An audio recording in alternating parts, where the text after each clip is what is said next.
Good morning, everybody. Good morning. Wow, this is working, and you are. This is good. Was it the Sergeant Pepper's Lonely Heart Club Band that did it? Now, I was told that some people walked in and walked out. They thought they were at the wrong meeting. So, but as a brief introduction, you'll get to know Curt more in a few moments. First of all, it's not Beef Wellington. It's Curt Welling, correct? So Murph was a great prayer with a slight tweak on our guest's name. But Curt said that he has over 1,000 vinyls at home. Is that right? So that gives you already a little bit of a window into the kinds of music. We won't unpack all the songs today, but maybe we'll do a few of them. Well, welcome to GLF, and let me, where everyone was so polite when Murph was speaking, but would you mind joining me in a round of applause for all those board members past and present?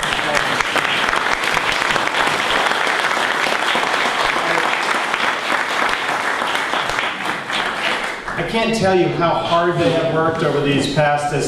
We're wrapping up our 7th full year, and so this is our 14th session. We'll be starting year 8 come the spring, and they have worked so hard financially, hours, time, and passion, and it really we wouldn't be here if it weren't for all their support. So I personally thank you all as well. Who's here for the first time, by the way? Just a show of hands. Well, we met earlier, a couple folks. Well, let me welcome you all on behalf of the GLF. You may wonder, what on earth have I gotten myself into? I'm at the yacht club. They say a prayer at the beginning, and they're listening to the Beatles. Like, who are these people? We're essentially about one simple thing. We ask one question once a month. We get together once a month, and we ask, what does this Bible, the Bible we follow assiduously Monday through Saturday now in our corporate lives, have to do with this Bible, that if we're good and we're not out playing tennis or golf or just resting and catching up, we might have the chance to be exposed to Sunday morning in our house of worship. What do these two have to do with each other, if anything? Many people live compartmentalized lives. We'll talk about that with Curt this morning, where this is our rule Monday through Saturday, or at least it's our focus, and then we dust this off once a week. But the thesis, the underlying principle of GLF is no, that's not right. That these two Bibles, if you will, these two worlds belong together. That they're both about how to live in the human experience. But that this Bible ought to be inside this Bible. That the Black Bible, the Holy Bible, is really the rule, a guide, a principle for life to teach us, to encourage us, to lift us up when we fall down, and hopefully to prevent us from falling down. If anyone also tells you that the Bible is a simple and easy how-to manual, they're trying to sell you a bill of goods. It's a struggle sometimes. It's hard in my own life, and I'm sure of many of yours. How do we follow the teachings of Christ in a world that doesn't always recognize who Jesus Christ is? It's not always easy, but with some humor and tenacity and collegiality and friendship, we think we could do it, or at least try. That's what we're about, trying to connect the dots between Sunday and Monday. Which leads to the second point. GLF approaches these questions out of the Christian tradition, but people from any and all and no tradition are welcome. So whether you're Jewish, whether you're spiritual but not religious, or whether you're a card-carrying atheist, come on in, have a good time, use the language of your tradition, and we hope you feel at home. That's a bit about who we are. And I'll set this up here just as a visual reminder, as the metaphor for what we try to do. It's also very warm here, isn't it? So if anyone wants to, I'm going to take my jacket off. Feel free, for those of you who would like to do the same. Our sessions have two models, two ways that we do this. About half the time, I offer a teaching session. Usually I'll take something that's gone on in the Wall Street Journal, and we'll think about that, and we'll have a conversation, a dialogue. I'll put some advanced thought into it and share some thoughts, and then as a group we come up with ways to approach the issue. And about the other half of the time, we have a guest come in, a guest CEO that we'll interview, and I'm teased as being the God Oprah, so for what that's worth, we're going to talk about business stuff and God stuff and the messiness of life. The messiness of life, but hopefully with some sense of grace and redemption and purpose that make it all have some meaning, some direction. And I think with our guest Curt today, you're in for a special treat. This summer, of course, we could have had a lot of things going on, couldn't we? Well, I wish, oh gosh, would it have been fun to talk about, and I don't mean this in a ambulance chaser sense, but to talk about HP and Mark Hurd and that whole very interesting situation, because as you peel back the layers of the onion, a lot was going on there. Well, okay, you may say, well, I'm not the CEO of HP, but you may be the chairman of your own business, you may be the department head, you may be running your own nonprofit, you might be on a board, I'm sure most of you are, and you get a report of something like that's going on in your organization or with one of your key people. How do you respond to those things? Fascinating stuff. So, but we're not going to do Mark Hurd today. A couple, well, this is our metaphor of how we try to think about these questions of the Bible and the Wall Street Journal. We always start with just a, can I do it here? So, Murph introduced me very kindly. I'm from Princeton, New Jersey, province of Manhattan. But here's another one that was just, we probably all have fear about this, actually. Can't read in the back, it's kind of a well-dressed guy, and maybe someone who's a bit of a homeless guy saying, oh, you know, the typical art child prodigy, boy wonder, flash in the pan. And I'll bet many of us in this room have had that experience. We've been girl wonder, boy wonder, our career has ratcheted up, but we've had some detours, we've taken some hits, we've been fired or let go, and challenges we've had, and how do we respond? How do we get back up again? Well, faith is part of that formula. And I think I have one last little cartoon here.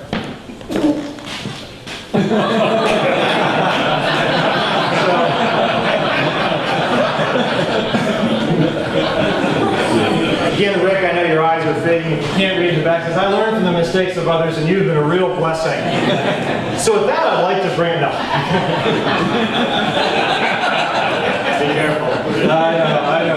You're Mike. You'll be talking soon. By the way, we've decided today for the first time we're going to start videotaping our sessions, and we'll probably put them on the web and things like that. So I think it'll be a way just for this to reach more people who, through business travel and whatnot, can't make it. So if you just be aware of that, and if you don't want to be hurt, then don't be hurt. And lastly, here's just to show you what we have going on this fall season.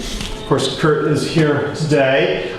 Next week, or next month, we'll also have, what's that, on October 8th, another guest, Keith Darcy. Maybe many of you know him, a former financial executive, very senior player, who is now head of the ECOA, the Ethics and Chief Ethics and Ethics and Compliance Officer Association. How can I forget that? I'm a member of it.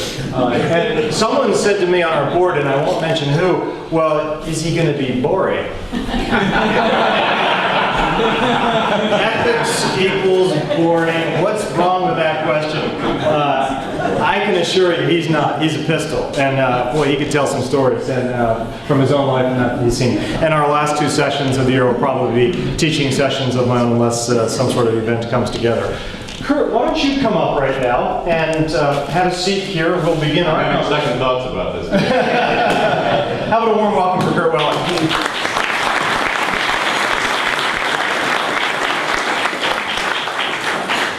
So, have a seat. I think what I'll do is I'll take a minute. Why don't we chat for a little bit first, and I'll put the video in. Okay. We've got just a short 2-3 minute video that tells a little bit about the work of AmeriCares, and that will come out in our conversation. But of course, as with all of this, we'll talk about some other parts of the journey too before he got where he did now. But let's just get to know Curt the person for a minute or two, if you don't mind. You're married to Kathy. Tell us a bit about Kathy. You've known her for more than 1 or 2 years, haven't you? It's my wife Kathy, and I grew up in Rochester, New York together, so I've known her since I was 15. So you've known her 20 years? Yeah, 23 or 4, I think. And since one of the metaphors for this kind of situation is the arc of life, or the journey, it was not a journey that went in a straight line. You mean it wasn't sort of bliss, 15, you held hands steadily for the next, you tell us a bit here. Well, we dated relatively steadily until we married about 10 years later, but not in an uninterrupted basis. There were occasional interruptions and detours along the way. Well, I can relate. Actually, Karen and I, my wife, she'll kill me for saying this publicly, but we also have known each other since high school. In fact, we met in 6th grade. And never went out all the time. I tried, and she kept saying no. And then finally, we did date for a few years in college, and we broke up. We had a very tumultuous breakup, but it's during the Cold War era, and she called it détente, where we weren't allowed to talk. Because she said that I had some growing up and maturing to do. Does that story have any... It's well understood that boys and girls mature at different rates.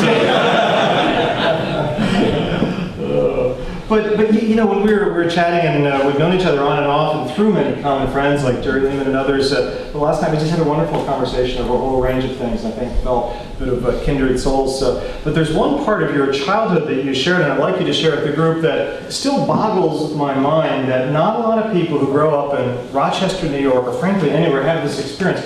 You somehow managed to get a Baptist, Presbyterian, and Jewish upbringing through education. Share a bit about those strands. Extraordinary.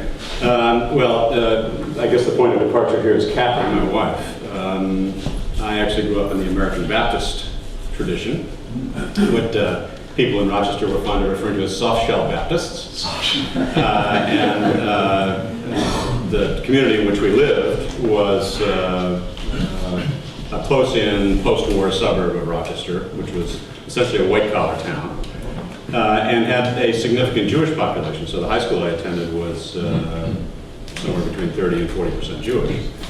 And so in the words of the old cliche, many of my best friends were Jewish. In fact, football players and basketball players and baseball players. And in fact, I was sharing with David last night, for the first 4 or 5 years of my middle school experience, some number of days a week I would go to Hebrew school with kids because they went to Hebrew school. So I got to the point where I could recite parts of the Torah fairly well. And then I met Kathy and discovered the True Faith, which is the Episcopal Church in the United States. And so we were married in the Episcopal Church, and for the last, by the way, I don't really believe it's the True Faith. Irony. It's related to the True Faith, or it's part of it. And so we were married in the Episcopal Church, and for the last 30 years, we've made our church home in the Episcopal Church. That's perfect. You know, as you think back, how did that go into Hebrew school? How did that shape you? As you think back, are there any? How did that shape you? That must have been a very different thing. Yeah. Have you ever been to Hebrew school? I have not. I've taken Hebrew lessons, but never been to Hebrew school. Well, Hebrew school, at least in the early stages of it, is like a lot of other schools. There's a lot of rote stuff. There isn't a lot of deep introspection going on. So I remember there were lessons in pronunciation. There were lessons in the meaning of the Torah and some of the elements of the tradition. I guess I think the most practical consequence of this is that if you have grown up with people of a particular background or faith, you don't think about the fact that they're different in some way that's an impediment. They're just different. So the kids that I grew up with who are Jewish, in much the same way that anybody who grows up with people from any group, you understand the group and you sort of take it for granted. It doesn't become a barrier. It doesn't become an impediment. And I'm sure that there's some element of exposure. This was just part of their lives. That's what they did. Some of my Jewish friends would go to church with me on Sunday. It was because we wanted to be together, and we were probably making mischief someplace. But so it was just, it made us very comfortable with each other in a way that you just internalize and you're not thinking about it. So it's not a conscious process. I wonder if in some ways that subliminally prepared you for the work you're doing now, as you, with your role as the CEO of AmeriCares, that you have done business, if I could use that phrase, in 147 countries, if I count correctly, since its founding in '82 by public call. You've distributed some $9 billion worth of medical supplies around the world, the world's largest agency. So you're not sitting there singing kumbaya with people as you travel around the world, everyone of the same faith. You see everything and anything, don't you? Yeah. I suspect we'll talk about this more than once this morning, but the biggest single thing from an experiential standpoint that that I have taken away from my time in America in the last 8 years is the difference in perspective and the familiarization in a really concrete way with how different things are in most of the rest of the world than they are certainly in the United States or in the other OECD countries, and how small a part of the world we actually occupy. So if you grew up as a post-war American kid in Rochester, New York, in a working class family but comfortable, you are already sort of out there in a little tiny peninsula relative to the geography of the rest of the world. And we sort of all know that, I think, intellectually, being exposed to what that means in reality. You know, I told you last night the first trip I took when I joined Americas was to Pyongyang, North Korea. And just a PS, that was the first time an aid organization had been led in North Korea? Americas flew the first plane into Pyongyang in 1996. It was the first Western plane to fly into North Korea since the end of the Korean War. And that was done, you all may remember, there were devastating floods in North Korea in the 90s, and this brutal regime refused to accept any aid from the outside world for several years. And then when it became clear that people were starving and dying in the streets and so on, they finally grudgingly opened it up to aid. And I wasn't there in 1996, but we've been delivering aid there since 96. And in 2002, you will remember that the Korean nuclear enrichment program was disclosed, and it created an international incident in the United States. It immediately implemented a boycott against Korea of things like fuel and food and so on. And we had just sent a very large shipment of medicines and medical supplies as part of our ongoing aid program there. That in and of itself was somewhat controversial because there are people who believe that we shouldn't be sending aid to countries which are inimical to our political interests. Because it was controversial and I was sort of new on the block and didn't know any better, I decided to go and do my own due diligence and see this shipment and validate that it was going where it was supposed to go. And nothing prepares you in this world since the fall of the Soviet Union to see the kind of repression and austerity and complete subjugation of the people that exists in North Korea. It's a gray, dark, hopeless place. And so coming very early, and you know, I think I may have shared this with you, I'm now in the 10th year of my recovery as an investment banker, so I'm a recovering investment banker. and we'll come back to that.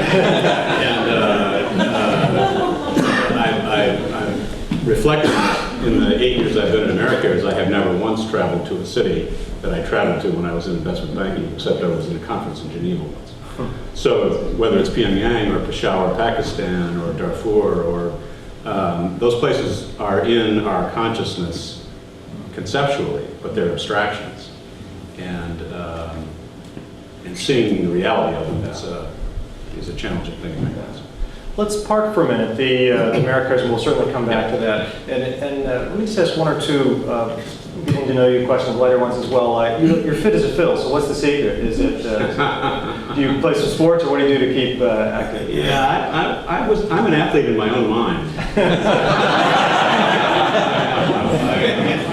I had a little bit of success as a high school athlete, and that has sustained this self-image well beyond anyone I think is reasonable. I ran a lot in my 30s and 40s and early 50s. From what? Yeah. From and to, and with my wife. Kathy and I actually ran 4 New York marathons together. Wow. Which was fun.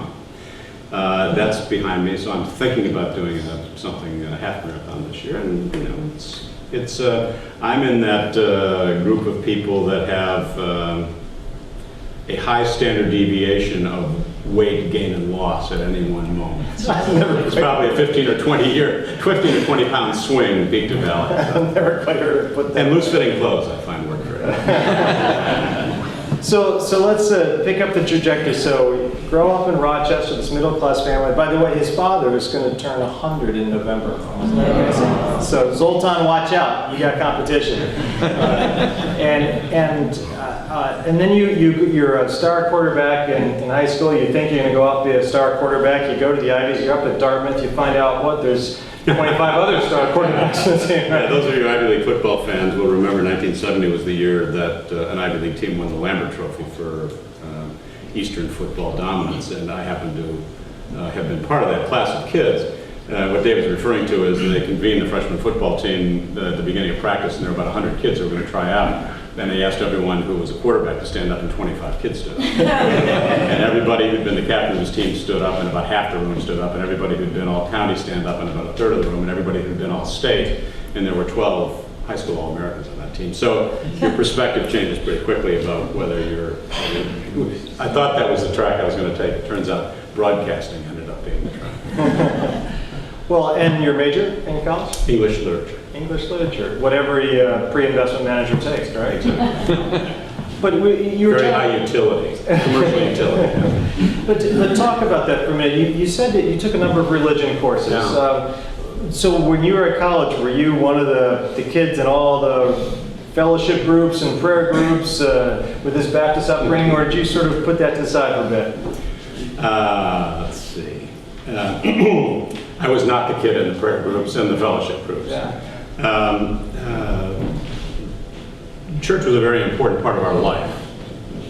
And as a kid growing up, it was sort of circumstantially and logistically an important part of our life. So it wasn't a conscious examination of faith or embracing of faith.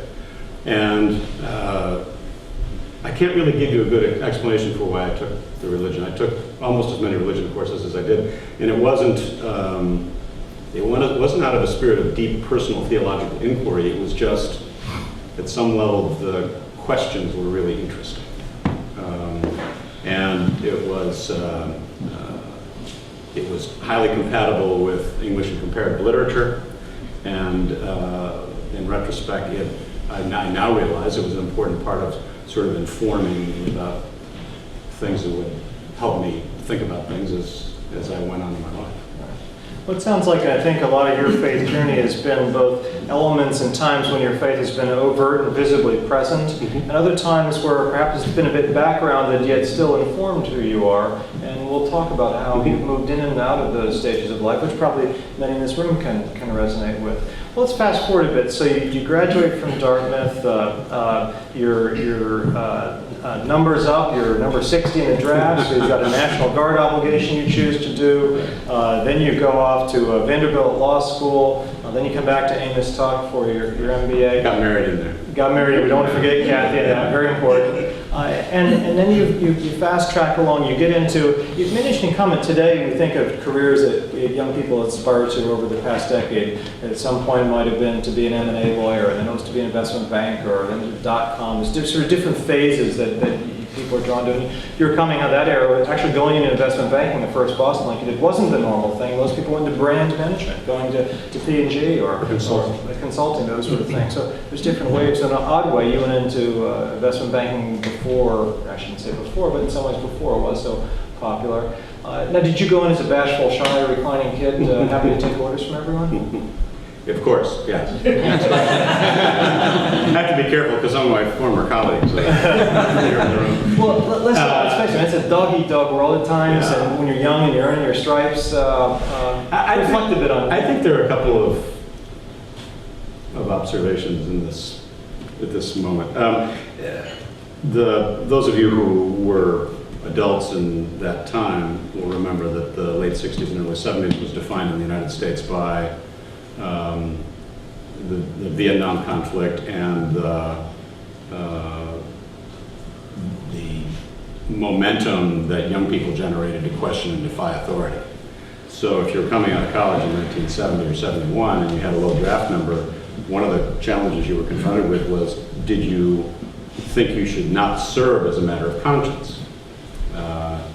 And actually, I didn't wrestle for a long time with that question, but I had friends who did, and I raised that as an illustration because I actually think in my era of growing up, lives were not examined introspectively to the extent that maybe they are or they have been since that period of time.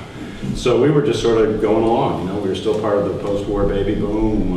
Life was pretty good up until the society started to come apart around the time of Vietnam. and whether or not to serve did not rise to a matter of conscience with me. So I was happy to be in the National Guard. I was happy to serve in that way. It was a relatively relaxed thing. They didn't employ National Guardsmen in combat the way they do today. It was really a reserve force, and there was really no expectation that you're going to serve. So this is the Dan Quayle, Dick Cheney method of national service. But it was just a step that I had to take to get over, so that I could continue to pursue my education. And I decided I wanted to go to law school, and I applied to law school. And then by the time I realized what lawyers really do, talking about a lack of introspection and reflection, I decided that wasn't really what I wanted to do for my career. So I went to business school, and I went to Wall Street. Wall Street was a much smaller place then. Merrill Lynch will hire, I don't know, somebody in the room probably knows the answer to this, but 500 to 1,000 MBAs in a given year. At the time that I went there, our class of entering people at First Boston was 12 people. So, and it was, I'm going to go there, and this looks interesting. I learned a little bit about corporate finance and so on, and there was an acute dynamic of change going on in the street at that time. It was the end of the period of the misery index. It was the time when Paul Volcker became chairman of the Fed and changed the management of the economy and monetary policy and essentially deregulated interest rates. I shared with David last night when I joined First Boston in 1977, as hard as this is to believe, we were still writing stock prices on a chalkboard. And one of my first jobs was What's a chalkboard? Yeah. And I'm going to use another one of those foreign terms, mimeograph. One of my first jobs was to distribute the twice daily treasury price sheet, which was run off on a mimeograph machine. So the street was a very different place and was starting to change both technologically and from a regulatory perspective. And I was very fortunate to be thrown circumstantially into I hesitate to say this in this environment, but the very early moments of the process of bringing the mortgage market to the capital market. And one of the great things for a young person is to be put in a situation where there's a profound dynamic of change, because you don't get stuck. You can go as fast as you can go because there isn't any installed base of information ahead of you. And so the first 5 years of my career, I basically commuted to California trying to figure out what this, because basically nobody else wanted to do it. We have a whole range of people who come to GLF in terms of ages. If you think of someone who's sort of 5 years into the career, 8 years into the career, getting a little frustrated, what guidance would you have as you think back to that window then, which is different than now, and yet today as you look at young folks, your own children, we'll come back and talk about them in a moment. What guidance would you have them? Give them? Well, reflecting on my own son, who's 23 today, I would say, be patient. As you were then. As I was, exactly. And don't do something stupid which is going to compromise the rest of your life. That's the other. That's good. There are any number of stories we could share, but reflecting on my own experience, I think I was impatient. I think young people have a tendency to be impatient. I was getting, on the one hand, lots of positive reinforcement and lots of opportunity to move forward, and I probably didn't have much perspective about that. I probably didn't say, just because you can drive this car 100 miles an hour doesn't necessarily mean you should drive it 100 miles an hour. And there's a tendency when you have success, I think, to think that it's all been earned, that none of it's circumstantial. And that can affect one's attitude and the way one thinks about what the pace of success ought to be going forward. So I think, as I said, the idea of sort of introspection and examination came relatively more slowly to me than it might to some people. So. As you look back on it now, this extraordinary career, but not linear, you had some jobs that didn't work out for various reasons. Can you think back, are there any stories or examples of times where you blew it? You made one of those mistakes that maybe it cost you a job, or maybe it cost you a deal or a promotion that you wish you could have a mulligans on? Yeah, I'm not sure. I'm not sure whether it would be a mulligan, but I can certainly identify lots of times when I made those mistakes.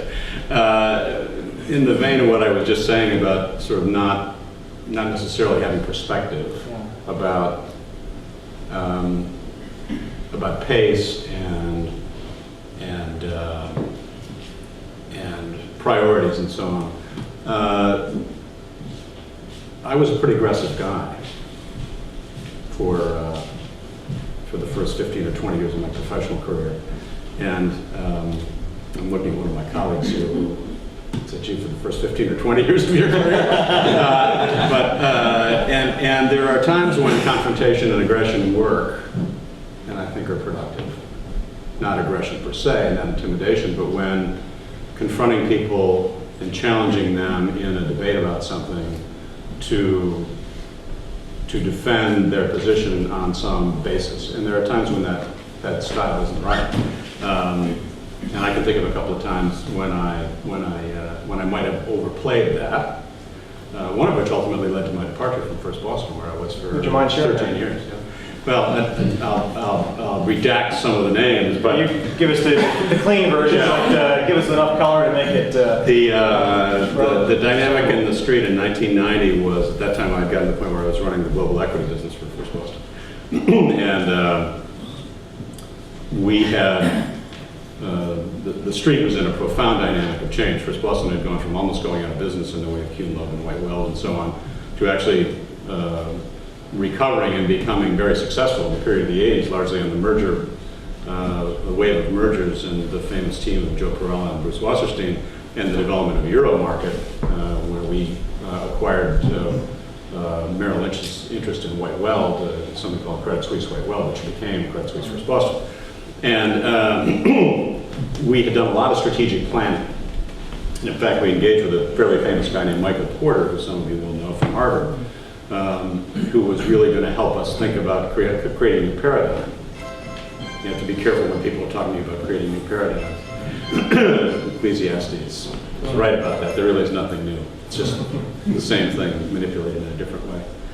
And in 1990, the capital markets crashed, the leveraged buyout market crashed, and there were real questions raised about the viability of some of the old firms, including First Boston. So the motif was a daily struggle to make sure that the business held together.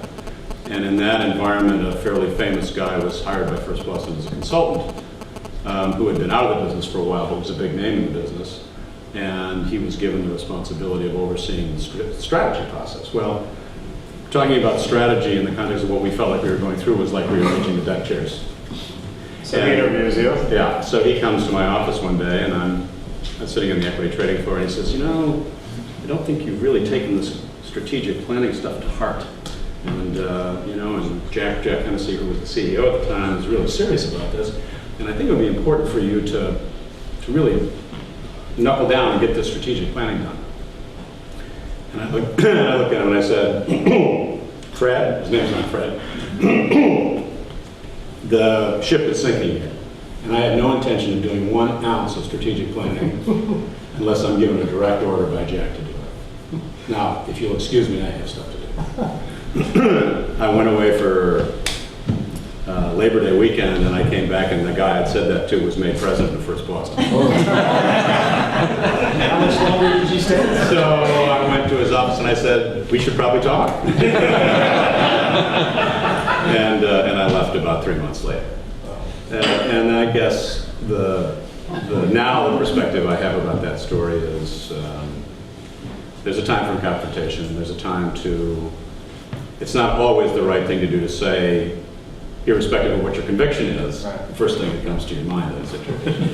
Well, your reference to the book of Ecclesiastes, many of you in the room will know it. If you don't know it, it's written by someone called Kohelet. It's in the Old Testament, the Hebrew Scriptures, and Kohelet is just the name for teacher. And there's all this wisdom in that book, isn't there? And of course, one of the great lines, there's a season for this, there's a season for that. And I think you remind us that there is a season for intensity, there is a season for absolutely no patience. And the founder of America was a bit that way, wasn't he? Right? Also, we are going to go do this. We are going to take that hill. And yet there's also a time for a calm and a time for listening, even when all of our emotions are running over the other way. So that's a great reference to think of as Ecclesiastes actually as a guide for business, personal conduct in business. You mentioned when we were chatting last night that for much of your corporate life, you're the rising young buck and going from this to that and success, a couple of hits, but then recovery, hey, success. But that your faith, you hadn't renounced your faith, you hadn't walked away from it, but you sort of parked it. Mm-hmm. Back to the metaphor that we opened up this morning with the Wall Street Journal and the Bible, you were probably a two-armed guy at that point, weren't you? Yeah, in some ways, yeah. Talk a bit about that and also some of the circumstances that led to you changing. Because I think today, while you don't necessarily wear the Bible on your sleeve, it's clearly in your heart, and your faith motivates, drives, shapes, and informs you, however discreet you may be in that. Talk about how it came back to be together as one book in your life, some of the changes that happened, some personal and some through some clergy. Yeah, but I think, let's see, I think it's always a process, so it's only in retrospect that you can look back and see discrete things. One of the things that clearly was a transforming thing that happens in my life was going through the process of protracted infertility and then the decision to adopt kids and our two wonderful children. Which, needless to say, I'm sure very difficult emotionally, relationally, physically, a very hard time. I suspect many people in the room have had some knowledge or experience with this and family member. It turns out that adoption touches 4 out of every 5 people in the United States of America in some way. They either have a relative or some generation, or they themselves have either adopted or adoptees or are adoptees. But it requires you to examine a whole bunch of things about your life. So I would say the combination of the experience of leaving First Boston was clearly an occasion for some reflection. And then at the same time, the process of having this deep desire to start a family and dealing with the disappointment and frustration of that, and asking the question, how can this be happening to us? You know, we're good people. This shouldn't be happening to us. The story has a wonderful happy ending. We have 2 beautiful kids. My son is currently on the West Coast somewhere in a journey of self-discovery, so in an undisclosed and unknown location, but a beautiful kid. And that gave rise to an interest in the overall field of adoption and child services. And both those children are adopted, your daughter and your son, yeah. Right? And so I joined the board of a wonderful organization in New York called Spence Chapin Services, where I was on the board for 12 or 14 years, and I was the chair of that board for 10 years. And again, perspective about how one wants to balance one's life and what things are important and how one thinks about why things happen in your life brings you back to some level of introspection, and certainly was an important part of sort of re-examining the basis for our faith, my faith, and the role that might play in my life going forward. So I'd say that was an important period of time for us in that regard. At the same time, we had a wonderful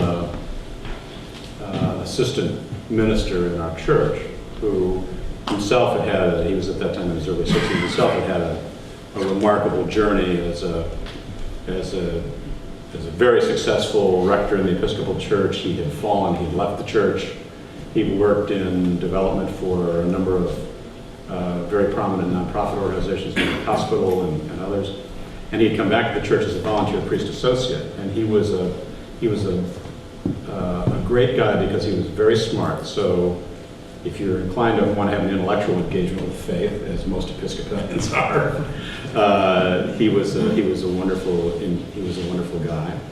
He's deeply spiritual, and he was a golfer, and he was a fun guy to be with. So you didn't feel as you were in his presence that you were likely to be too churched.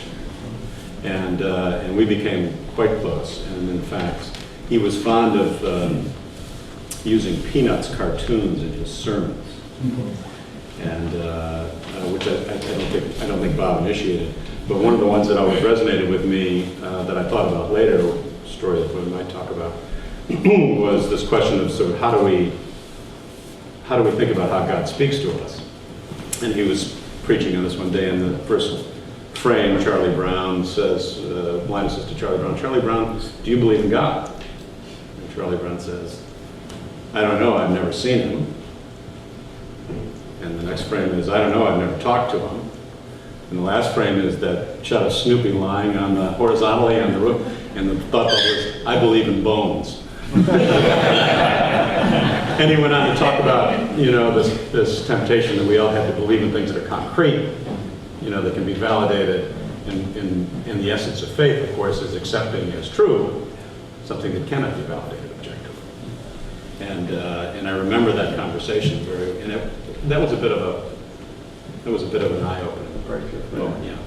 You've tell a bit of story. There's a man named Donna Osgood. Some of you may know him, retired, I think, IBM executive, and he wrote a book. Morgan knows him, I know. Wrote a book called "Listening God's Silent for Language. God's Silent Language." Share a couple stories about that, would you? Don had, I think, quite a successful career at IBM, and had a son who died at a young age of a terminal illness, and he was a spiritual guy. In the depth of that grief, he, as I guess many of us would, was calling his faith into question. And in an encounter in the hospital with a man who was cleaning, Don was engaging in a discussion with this guy, and the guy said, you know, you have to see God in everything. And so he went and reflected on this, and he said, you know, we all tend to think about hearing God being listening for the tenor voice, you know, listening for someone to be speaking in our ears. And he said, if you open yourself up to examining all the things in your life, then you will see and you will hear God. And if you reflect, he was speaking in a men's breakfast about 10 years ago, and he said, if you examine your own life, each of you has had an experience where if you look back on it, you will see that God is speaking to you. And you will see that experience differently. And I was sitting right in front of him, like where Sarah is. And he looked at me. And I went up to him afterwards, and he came down and he said, you have a story, don't you? And I said, yeah, I do. And the story is... Share that story. We had a house in Vermont, in rural part of Vermont for a while, and we had a main house and a barn. And our son Alex was 5 or 6 at the time, and the hayloft in the barn was a stack full of hay, and it was a wonderful place for kids to play. And the main floor of the barn was concrete with horse stalls on both sides. And so we went out to the barn, and I was going to do something, I was mucking stalls or something like that, cleaning up. And Alex went upstairs, and he was, you know, playing pirates and in hay bales and moving hay bales around to the extent that he could.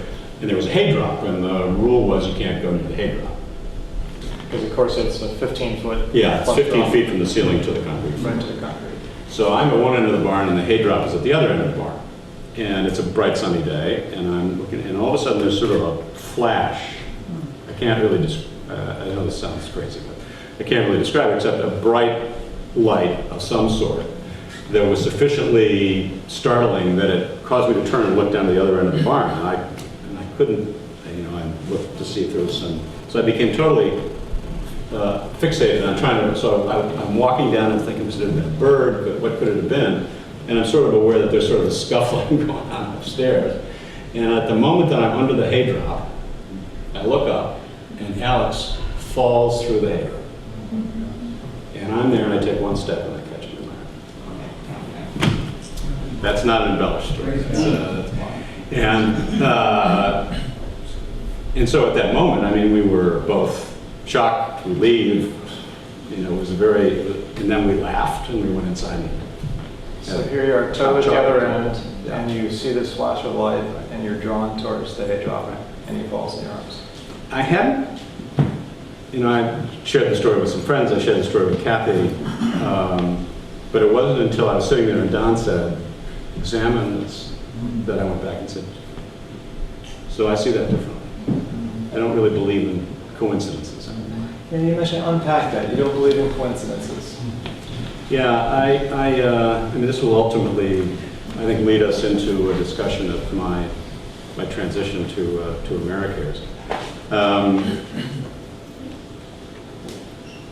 I have come to believe in a design for each of us, a purpose. I'm not sure how literal that is. I'm not sure how directional it is, but I've come to believe that there's a reason behind the things that happen in our lives. Both the good and the bad? Yeah. And we have choices. There's a wonderful modern poet named Mary Oliver, which I didn't talk about last night, that some of you may know. And Mary Oliver was either an aggressive agnostic or an atheist for most of her poetic life. And she is now a devout Christian. And she became a Christian on the death of her lifetime partner and the kindness of a non-intrusive clergyman who helped her deal with that. And she writes about the need to experience pain to understand joy in both secular and theological terms. So yeah, I've come to think there's a reason for everything. And I don't know how to unpack evil, but I think the probabilities in my own life, the probabilities that I would have stumbled on AmeriCares. So here I am, I'm an investment banker that's decided that he's going to have a second career in the nonprofit world, and I was woefully naive about that transition. And I didn't know anything about AmeriCares, and I didn't know anything about international humanitarian aid and emergency response. And the number of coincidences that had to occur precisely when they occurred for me to end up where I am today, after the C.S. Lewis fashion, make it almost impossible to imagine that this was a set of random events. If you had, with all of your Tuck MBA planning, tried to map out the path to get there, it would have been statistically impossible. Wouldn't have. No coincidences. You know, many of you, not as fashionable in some circles, watch out, in a moment, there might be yeah. If you're new to the club, it is guaranteed to have you fall off your chair, but maybe not today.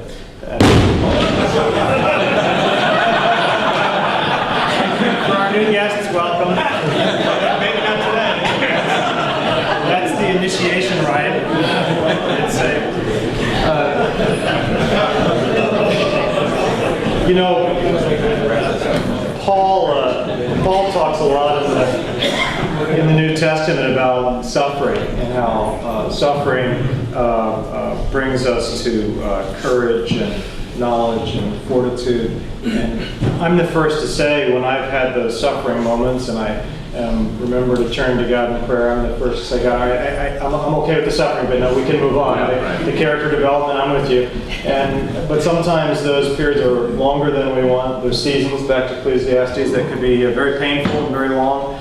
But equally, when we have the capacity then, or at least later, to reflect, those are the moments when God is sometimes most active in our life, most active.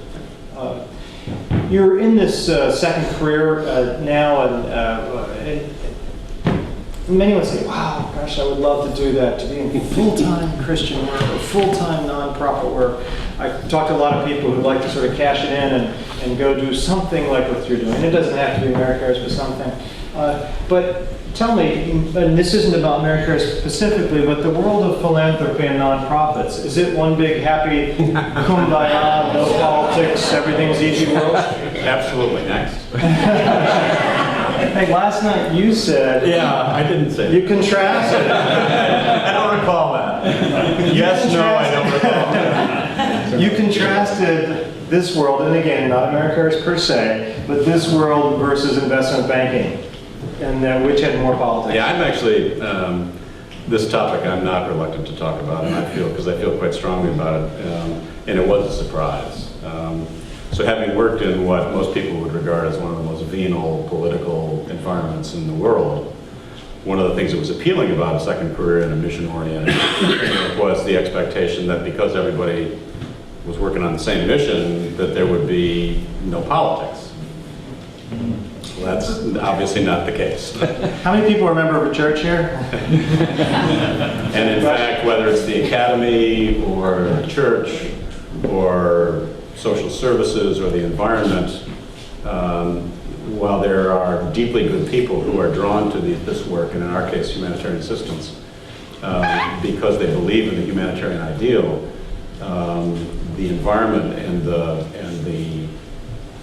dynamics of organizations is deeply political and competitive in ways that you wouldn't necessarily expect. And I've thought a lot about this, and one of the reasons for that is that ultimately all these institutions are gift supported or government supported. And so there are a lot of politics around funding. And in fact, one of the dynamics that it took me longer to realize than I should, and I because of my background, I tend to see things in market analogies, is the way in which all nonprofit organizations are funded. In the for-profit world, there is a common denominator of performance. And you put your performance metrics out there in a central auction marketplace for capital, and you get capital at some price. And the creative destruction of the capital markets mean that organizations perform or they go out of business. No such dynamic exists in the nonprofit world. So once you're creative, you really have to be bad to go out of business in the nonprofit world. I mean, you have to be able, essentially, not to be able to persuade 10 people to give you $100 each. So that we don't have a central auction marketplace. We raise money by telling stories. And storytelling is inherently inefficient. It's subjective. And it gives rise to this political dynamic of mistrust if you don't control your donors. So a lot of the politics in the nonprofit world, and I think this is true, less true of churches, but it's true where there are, and maybe true of churches, and I haven't thought much about that. It's definitely true of humanitarian aid and development organizations. It's definitely true of environmental organizations. It's definitely true in the academy. That there is a competitive politics which isn't grounded in some set of performance metrics that allow people to say objectively, this organization is performing better than that organization. So, yeah, that was a bit of a realization.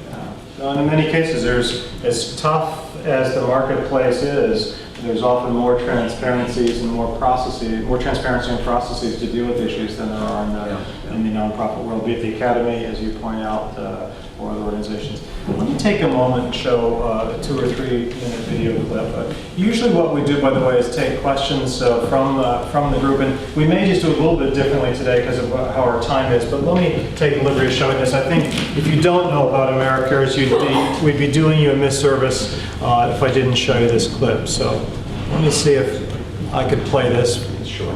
It's just very short. In over a quarter century, we've delivered over $9 billion of medicines and supplies donated by pharmaceutical companies, relieving suffering in Darfur, aiding U.S. hurricane and flood victims in Texas, Louisiana, and Mississippi, providing over $50 million worth of medicines and aid towards the tsunami relief effort, airlifting 15 tons of medicines to the Burmese people affected by Cyclone Nargis in Myanmar, despite government resistance. Every day, AmeriCares lives its mission to help people in need, always ready to respond to disasters at a moment's notice. 10 days after the devastation in Myanmar, a catastrophic earthquake struck China. Hundreds of thousands of people were injured and displaced, and hospitals were destroyed. In the aftermath of the earthquake, AmeriCares delivered, built, and fully equipped 2 state-of-the-art field hospitals. Since opening, both hospitals have been providing inpatient and outpatient care, performing surgeries and emergency services, and delivering babies. Throughout our response to both disasters, AmeriCares maintained its commitment to help people in civil strife. We delivered our 10th airlift of emergency medicines to Darfur, where anguish and fear are a permanent state of mind for millions of people struggling with ongoing violence. You look at these kids running around here, thousands and thousands of kids, and then you stop and think that at the same moment people are dying by the tens of thousands. How can you not care? That's the question. We ask you to join us in lending a hand so we can seek a better future for all of us. Through your support and generosity, AmeriCares is saving lives and restoring health. Whenever there's a crisis, wherever there's a need, AmeriCares is there with a passion to help and the ability to deliver.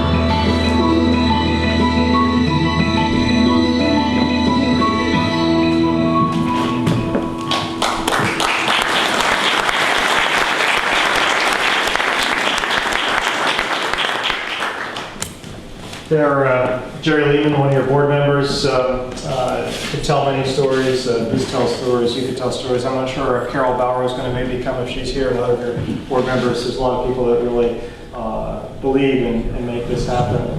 What role does your Christian motivation? What role does your Christian identity personally play in some of your motivations to do what you do? Yeah. Well, the obvious thing is, I think that the essence of the humanitarian ideal is to reach out to people in need aggressively and to the extent that you can sacrificially.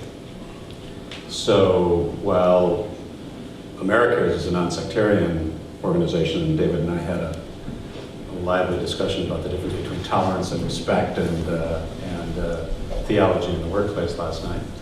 It certainly is an environment which is respectful, not only respectful of people's faith, but the essence of why we exist is clearly informed by the principles of the Judeo-Christian tradition. And I suspect that's true for most of the people who work there, although I don't know that for a fact. It certainly is for me. Do you think back as you connect the personal to the public, are there parts of perhaps your devotional life, your versus some part of the faith story that you turn to when you see some of these heartbreaking situations, or when you come back from a political mess? Where do you find your succor, your nurture? Yeah. Is there a favorite verse or a habit you have that keeps you going? No, there isn't a favorite verse, or there is. I think in that respect, faith is a source of perspective. So, going back to what I said earlier about not believing in coincidences and believing that there is, for each person, a plan, then part of what sustains me, and I think other people who do this work, is believing that there is a plan which is unknown to us, that we can do what we can do, and we acknowledge the limits of what we can do. We can only do, AmeriCares, which delivers this billions of dollars worth of medicine, in the context of a world in which there are $2 billion people living in complete abject poverty. We're lucky if in a given year we can reach 10 or 20 million with something that will make something of a difference in their lives, of medicine, creating a capacity to do something. So, but having the perspective to say, each of us is called to do what we can do, and to realize that we're part of a larger tapestry, and the precise dynamic of which is unknown and unknowable to us, is actually a source of comfort, because it means you're only expected to do what you can do. So that's a thought. The other thing is, while not explicitly or theologically based, the people who care about humanitarian aid generally are people who are deeply compassionate, and most often people that have a faith life of their own. So while we're not a Christian organization, an enormous number of the people that are our supporters are deeply faithful. Not only Christian, but a lot of Christians. And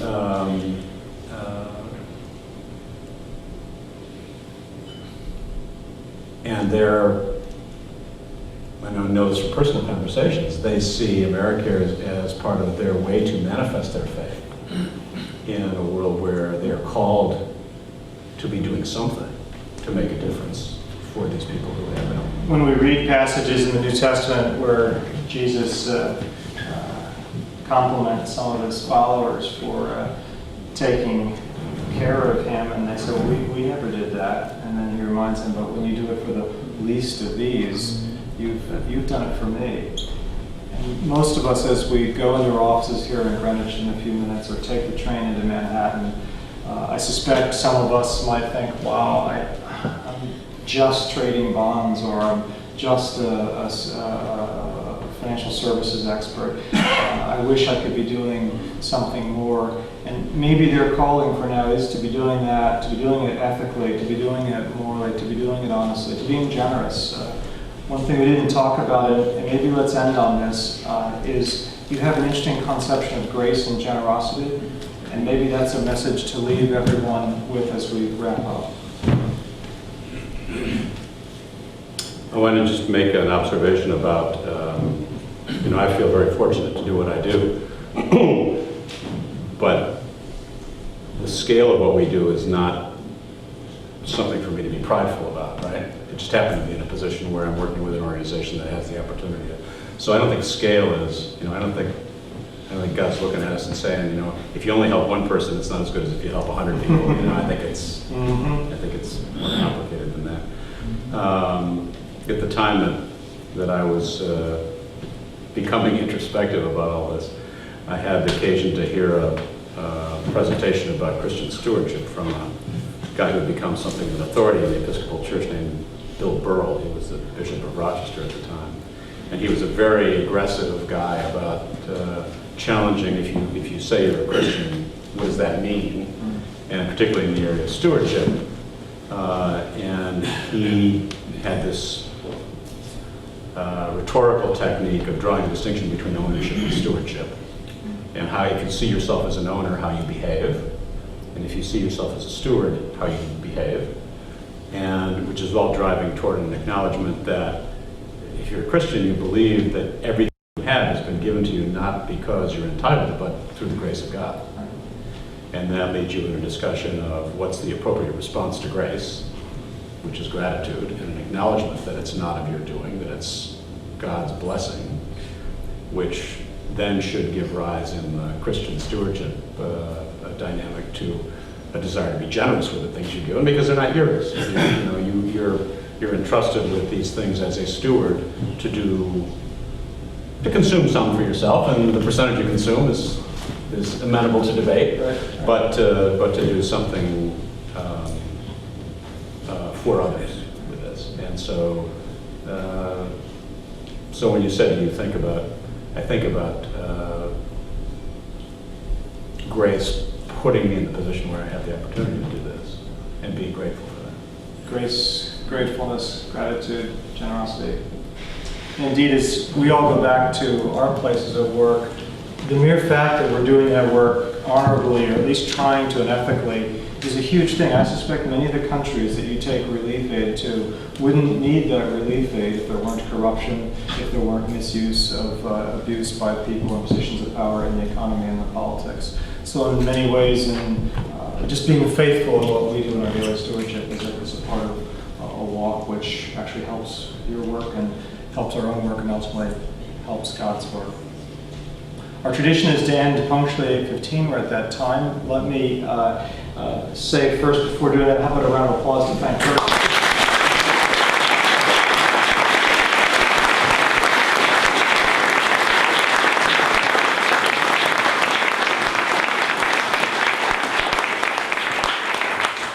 I apologize for those who are new. We usually allow 15 or 20 minutes for questions, so it's a bit more interactive with the group. I just was so captivated by some of the things Curt was saying, I lost track of time, so my apologies. Next time we have a guest, there'll be a chance for you all to jump in. As is sometimes our tradition, and I feel so moved now, let me leave you all with a blessing as you go into your places of work. So may you go to work finding no coincidences.